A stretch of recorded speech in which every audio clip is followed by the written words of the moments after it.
मित्रों, हर मनुष्य चाहता है कि उसकी मृत्यु के बाद अगला जन्म फिर से मनुष्य मिले, लेकिन किसी को यह नहीं पता होता है कि उसको अगला जन्म किस योनि में मिलेगा या इस जन्म के पहले वह किस योनि में था। प्रिय मित्रों, आज की इस वीडियो में हम जानेंगे कि कौन से कर्म करने पर फिर से मनुष्य का जन्म मिल सकता है और कौन कौन से कर्म करने पर अलग अलग योनियों में जन्म मिलता है। तो चलिए प्रिय मित्रों, वीडियो को शुरू करते हैं। मित्रों, इस जन्म में मनुष्य योनि मिलने का अर्थ यह नहीं कि अगला जन्म भी इसी योनि में मिलेगा, क्योंकि जीवन मरण और अगला जन्म सब कुछ कर्मों के आधार पर ही तय होता है। लेकिन कई बार गलत कार्य करने वाले यह सोचते हैं कि कोई उन्हें देख नहीं रहा है, तो क्या समस्या है। इसी आधार पर कई बार लोग दूसरों को हानि पहुंचाते हैं, तो कभी बेवजह किसी की हत्या कर देते हैं, तो कभी चोरी डकैती या फिर अपनों के साथ धोखाधड़ी। लेकिन क्या आप जानते हैं, इन सारे कर्मों के गंभीर परिणाम हो सकते हैं।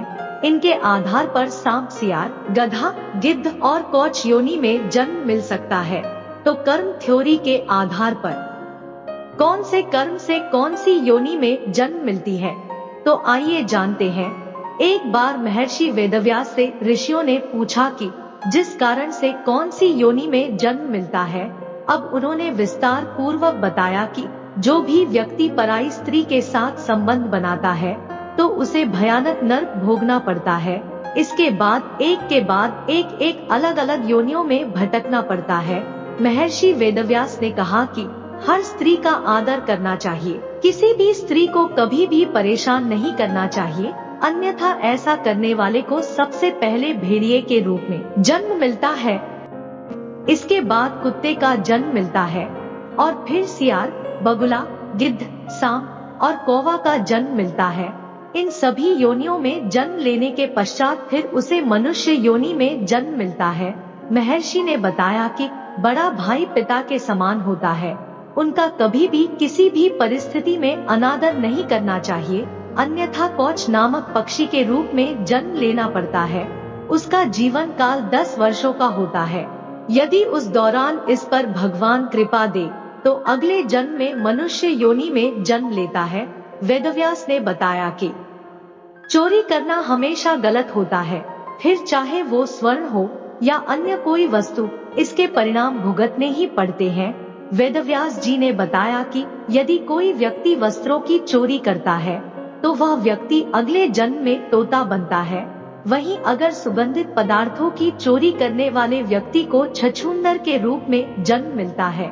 इसलिए कैसी भी परिस्थिति हो, लेकिन कभी भी चोरी नहीं करनी चाहिए। महर्षि ने बताया कि यदि कोई व्यक्ति किसी का कत्ल करता है तो यह बहुत अपराध की श्रेणी में आता है। ऐसा कर्म करने वाला व्यक्ति अगले जन्म में गधा के रूप में जन्म लेता है। लेकिन यदि वह व्यक्ति जिस शस्त्र से हत्या करता है उसी शस्त्र से उसकी भी हत्या हो जाए तो उसे हिरण योनि में जन्म मिलती है। इसके बाद वह व्यक्ति कुत्ता, मछली और बाघ बनता है। लेकिन इन सभी योनियों में भ्रमण करने के बाद उसे मनुष्य योनि में जन्म मिलता है।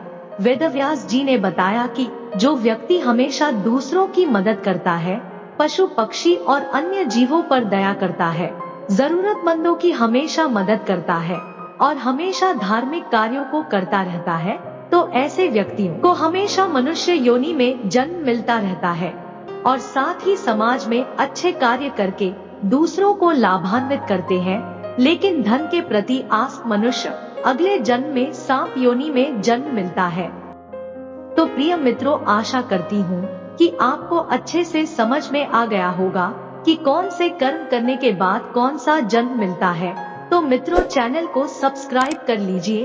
फिर मिलती हूँ किसी अगली वीडियो में।